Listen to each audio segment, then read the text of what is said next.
How to share project in Google AI Studio. Welcome back to our channel. In this guide, I'm going to show you the procedure to share project in Google AI Studio.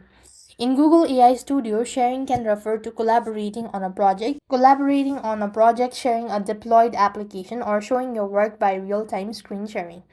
Now, Google AI Studio does not have a direct share button for workspace collaborating within the interface.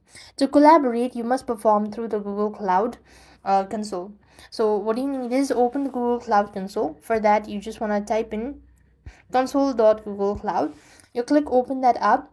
Now use the projects drop down at the top of this top to select the project associated with your AI Studio work. Then you want to go to the menu bar at the top right corner.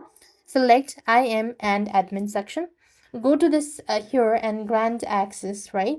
So what you want to do is you just want to go ahead and look for team or add member section.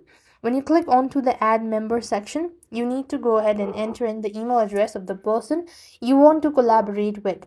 Assign them roles, and that's how you'll be able to collaborate or share the project. Now, next thing, if you want to share a deploy app, if you have a built-in function application such as chatbot in your AI Studio, you can share it as an URL as well. Now, within the AI Studio, you just want to toggle the publish your app option in the app development section. Once published, you will receive a unique app URL that can send to others as well. Or other than that, you could also use the screen share feature as well. So that's how things work. I hope the video was helpful. Make sure to like, share, and subscribe. Thank you for watching. See you in the next video.